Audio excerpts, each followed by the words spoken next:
Hello and welcome back to Women Creating Wealth. This week I want to talk about the difference between commercial and residential real estate and how you can add value if you purchase a commercial space.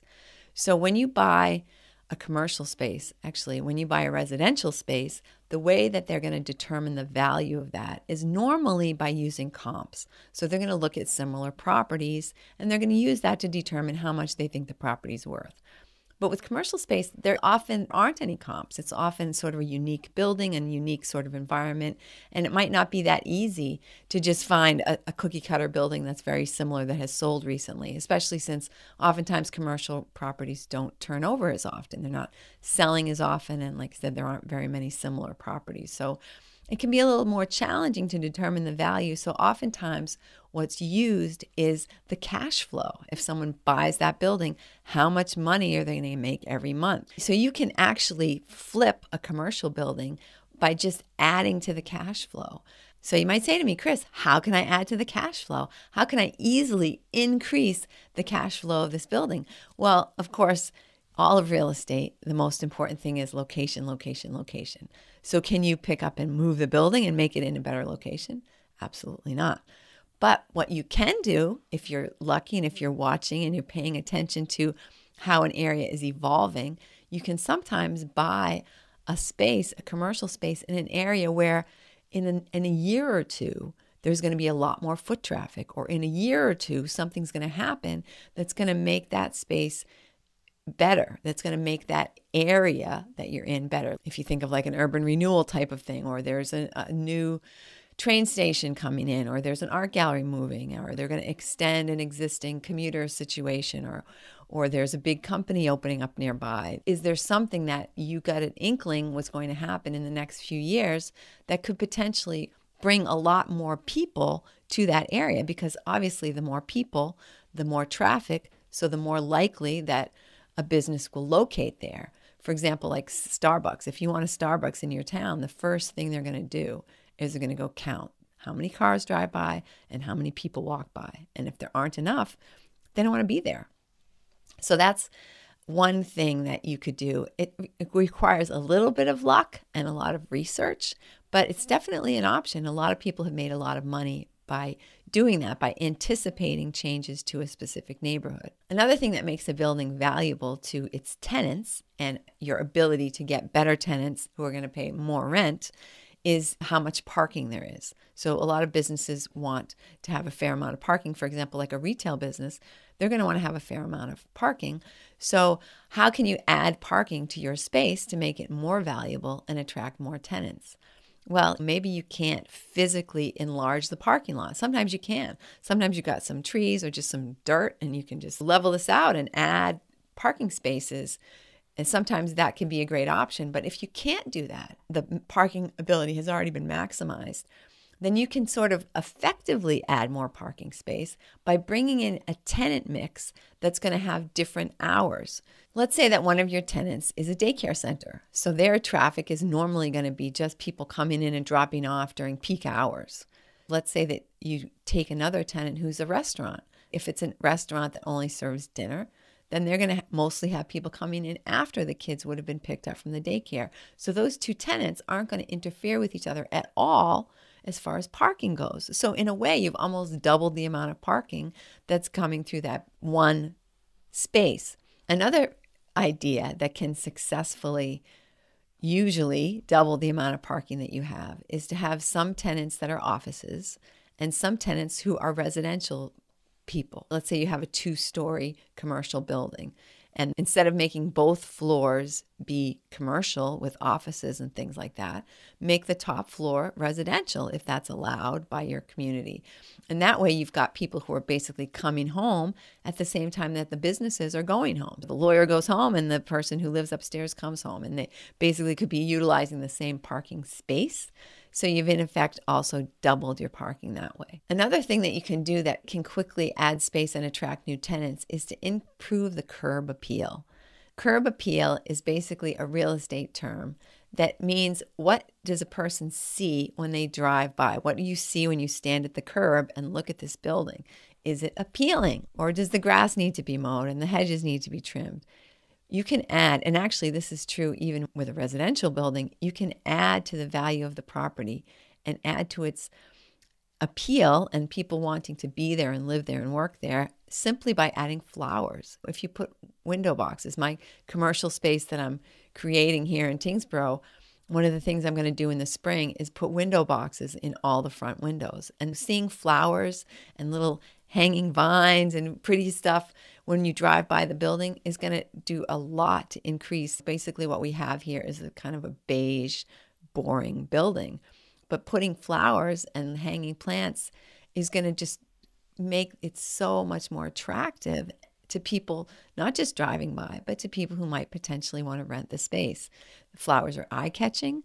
They might make people see a building that was almost invisible before because it was very drab and nondescript. So trimming the hedges, mowing the lawn, adding flowers, potentially you could paint the building or do something similar to make it look nicer to people as they drive by. And that is going to get you better tenants and more attention and potentially add to the value of your property. By the same token, you can renovate the common areas and the conference rooms. A lot of people who are renting office space, they don't really care too much about their own personal office, but they care a lot about what their clients are going to see. So if you have a beautiful reception area for when their clients come in, if you have great meeting spaces and conference rooms where they can put their clients that have high-end tables and beautiful accessories and maybe a crystal decanter of water or something, then that again is going to make people much more likely to want to rent there and to pay a little bit more to rent there. So supply and demand. If more people want to rent your space, you can charge a little bit more rent. And the moment you have a lease that has higher rent, your building has gained value just like that. So if I had a place where everybody was paying $1,000 a month and I fix it all up and now everybody's paying $1,200 a month, I've just added 20% to the value of my building. Cool, huh? Some spaces will allow you to add more physical space. Sometimes you see for sale like a brick building that's just one story. It's got a flat roof. It's very kind of nondescript. And sometimes you can buy a building like that if it's allowed by the town, and you can build up. So you can put an additional 1 or 2 stories or possibly even more on the top of that building, and you're doubling or tripling your space without adding to your footprint. Now, this is where parking can become a concern, so you don't necessarily want to do this with every building that you see, but it can be an opportunity to buy a building that's kind of sad and ugly and adding to it in a way that maybe doubles or triples the value of the building. So that's something to think about when you're looking at various properties. Another tactic that will often help you increase the value of the building is to diversify your tenant mix, because potential investors who are coming in to see that property or to think of buying it are going to feel more comfortable if there's more than one tenant there and if they're in different industries, or potentially even there's some residential and some commercial. So for example, would you rather buy one building which has one restaurant that rents the whole building, and even though they're paying great rent, what happens if COVID hits and that restaurant goes out of business? Or if I take that same property and I divide it in half, and maybe half of it is a restaurant and the other half is like a dry cleaner or a daycare center, or I could even divide it into thirds. So one half of it is the restaurant and maybe the other half is divided in half again. And we've got 2 small businesses there, doggy daycare and, something else, right? It's things that are completely different, have nothing to do with each other. Or can you add some residential into the building that will allow you to get 2 separate market curves, right? Residential has a different market curve than commercial. And that can also give a potential investor who's thinking of buying your building a feeling of that they would prioritize that building over another building, which potentially only had one big client, or that doesn't have that same attractive mix of diverse tenants. Another idea is to buy a property where the rents are currently pretty low.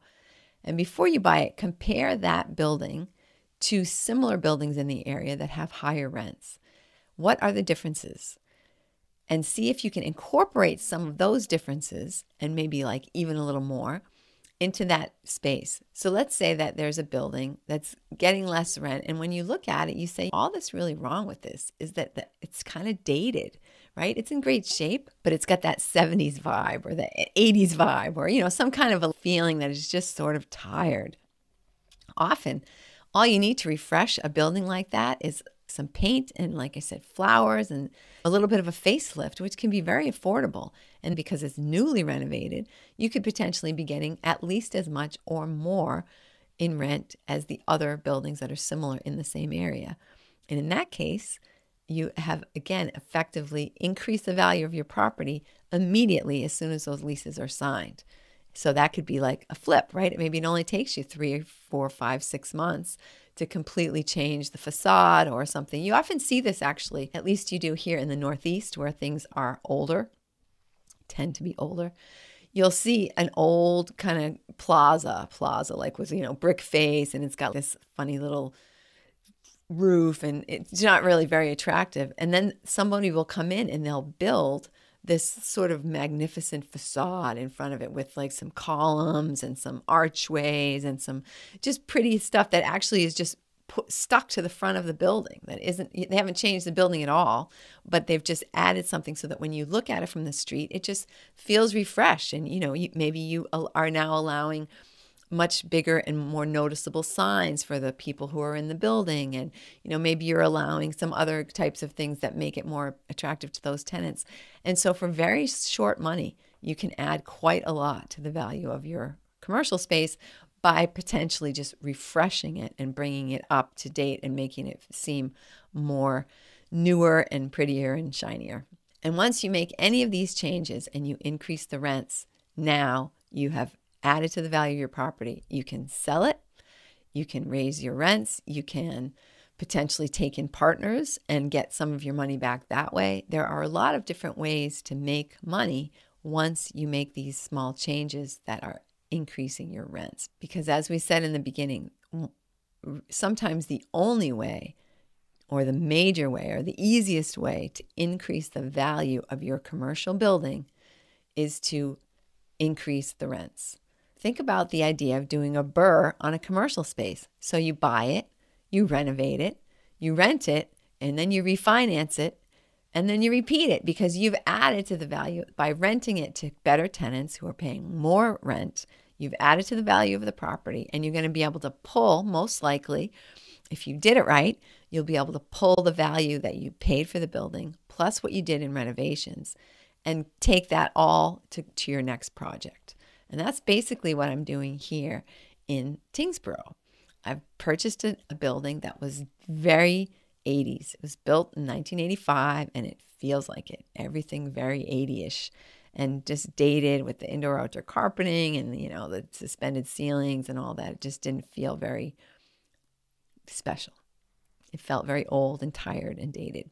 Everything Formica, all kinds of nasty little weird kitchens. And if you go back and watch the episode where I gave the tour of the space and you see the kitchen, it's just this little tiny, I don't know what you call it. It's like a console kitchen where it has a little bar sink and then a 2-burner stove, and that's your kitchen. And then they had that with one of those little fake dorm fridges. So now it's got a beautiful kitchen, and I'm going to give you, probably next week, I'll give you a tour of the space so that you can see how it's evolving, because it's really changing a lot and coming along really nicely. And we already have one person here full-time. We have people who are going to start in December part-time.